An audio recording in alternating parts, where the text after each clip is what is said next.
You've worked hard, you've saved consistently, you've built real wealth over the years, and yet, like many of the people that I've sat down with, there's this nagging question that you have in the back of your brain, which is, what will I actually need to feel confident enough to retire? And that's exactly what we're going to talk about in today's video. In fact, I'm going to be walking through an article that I've written that kind of talks about some of the things that I've noticed from pre-retirees that feel confident versus those who don't. And so without further ado, let's hop into it. What actually gives people confidence in retirement? For people who have spent decades building wealth, retirement is rarely a financial decision. It's more of an emotional decision more than anything else. Most of the people that I've worked with are disciplined savers. They've done a really great job doing that. They've built successful careers. They've climbed the corporate ladder. They've accumulated meaningful assets. They've built businesses, right? They've made thoughtful decisions, right, over the years. And so by almost any objective measure, they're prepared for retirement. Yet one question still lingers in the back of their minds, which is, how will I know when I am truly ready to retire? What's interesting is that very few people ask that question directly. They don't say exactly like that, right? Instead, they ask, how much money do I need to retire, right? Because you've done all these years saving. So the matter of turning those savings into income starts to come into their brain. So have I saved enough is the question, right?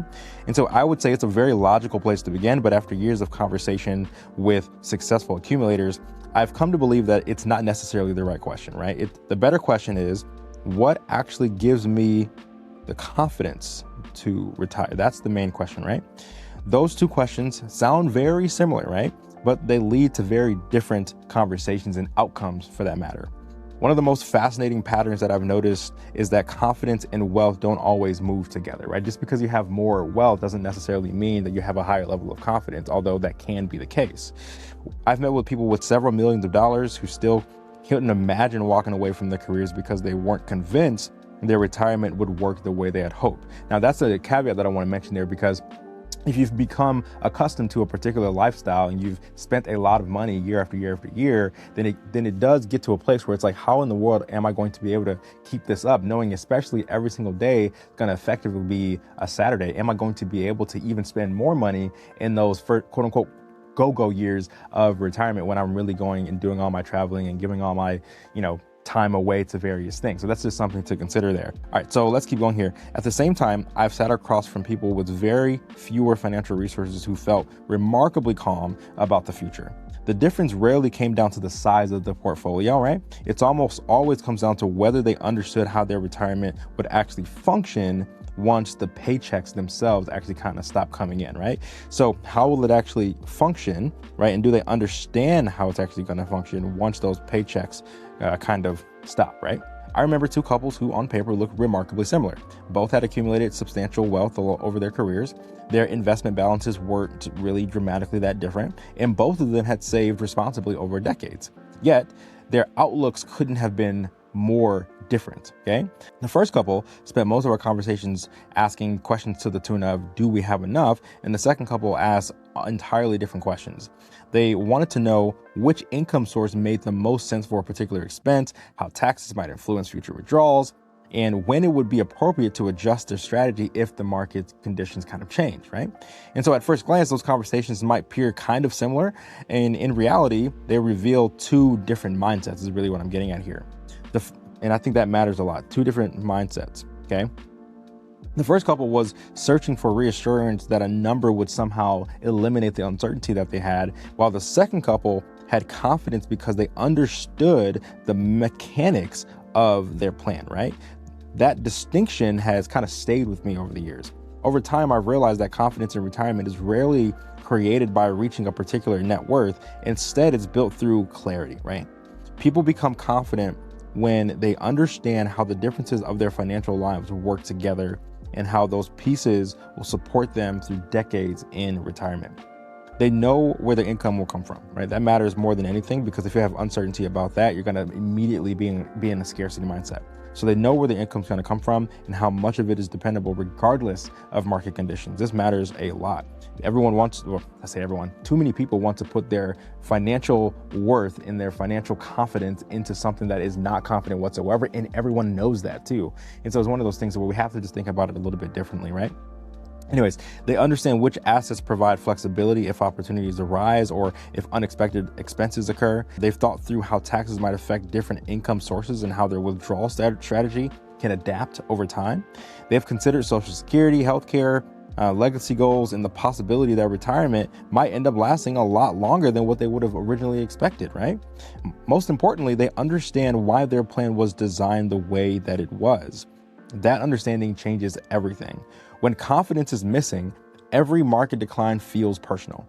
Every unexpected expense becomes a source of anxiety. Every major purchase is accompanied by the question, should we really be spending this? So again, this right here is what I would call just straight up scarcity, right? That is a scarcity mindset 100%. And so when you're in a position where you're not receiving those paychecks anymore, this is the worst time to have a scarcity mindset, because it's the assets that you've accumulated that should be turned into income and creating some sort of a distribution plan for you. But if you're thinking through the lens of anxiety, it's going to be hard for you to live the retirement that you really wanted to have. If you're thinking through the lens of like, man, I'm probably not, my money's probably not even going to last me.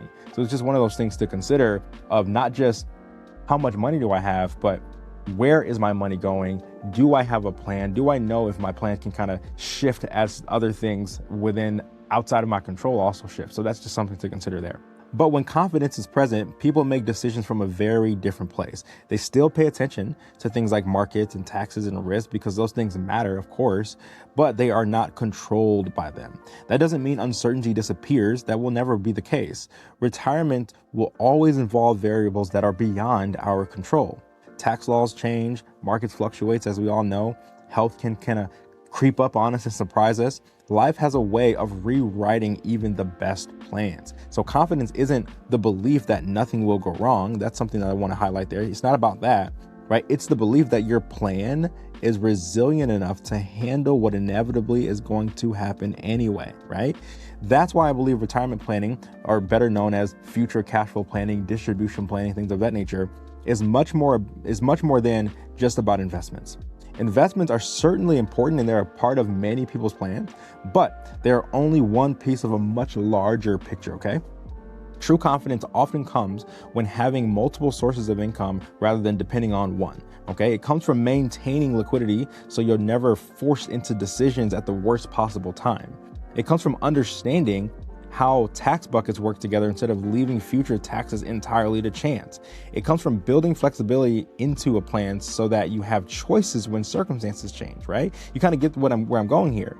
And for many people, it comes from intentionally incorporating even their legacy into the plan rather than hoping there's something simply left over at the very end. So this right here would be, I would say, the thesis and the main point of the entire article that I'm writing here, is that there are things that are either outside of your control. There are things that you just won't see coming. There are things where you want to be able to tap into other buckets of money depending on how market conditions come in, or if tax law changes, or if things within your life changes. And we need to have enough wiggle room, dare I say, within your plan, which doesn't have to do merely with the balance, but just about where dollars are placed in order to be in a place where you feel the confidence, right? I could tap into here or I could tap into there, depending on what the greater economic environment is within my own household economy or macroeconomically within the country or even the world, okay? So individually, none of these elements creates confidence, but collectively, it's the collective that creates the confidence that folks are looking for. And that's why I've gradually stopped asking pre-retirees what number, quote unquote, they're trying to reach, which is what I was taught to do when I got into the industry years and years ago. The answers are usually estimates anyway, and they really don't matter a whole lot per se, and they rarely reveal what actually matters. Instead, I find myself asking a very different question, which is, or something to the tune of this: if you stop working tomorrow, what would make you kind of hesitate, right? What would cause you to go, I don't know about this, if you were to stop working, right? What would cause you to kind of feel a little bit of uncertainty and fear when it comes to you retiring tomorrow, if that were the case, right? And so for one person, it's uncertainty about generating retirement income. For another, it's like concern over taxes. Someone else may worry about market volatility or whether they'll have enough accessible cash if life changes unexpectedly. Others simply want to know that they'll be able to enjoy what they've spent a lifetime building without compromising the legacy that they hope to leave behind, okay? And so the answer obviously is going to be different for everyone, but the conversation almost always becomes more meaningful. And so after years of doing this sort of work, I've come to realize and come to believe that people don't retire because they reach this quote unquote magic number. They retire because they trust the way that their money is going to work and work for them specifically. Okay. That may sound like a little bit of like a subtle distinction, but I think it's one of the most important shifts that someone can make as they move from accumulating wealth to actually living on wealth. Again, there's that mountain here. This is the mountain, right? Here, you're accumulating wealth, right?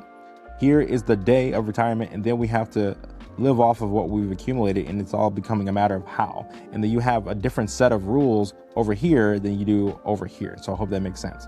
And if there's one question I'd encourage you to reflect on after hearing this video or reading through this, it's not, do I have enough? It's, where does my confidence actually come from a financial standpoint, knowing that I have to live my life anyway? Because your answer to that question will likely tell you far more about your readiness for retirement than a single account balance ever could. And if you're curious about that answer, I've created a short retirement assessment to help people kind of identify what's driving their financial decisions. Some people discover that they're primarily focused on dependable retirement income. Others are valuing flexibility and legacy, or just kind of continued growth. And the goal isn't to receive a score or to have a perfect answer. It's so that you can better understand what confidence looks like for you, because that's ultimately what thoughtful retirement planning or future cash flow distribution planning is all about. So thanks for watching the video. Go ahead to the description below to find that retirement assessment that I was talking about in the article in and of itself. Go ahead and like this video and subscribe if you are a fan of these types of videos, because I'll be coming out with more in the coming weeks as we go. So thanks for watching. I'll see you in the next one.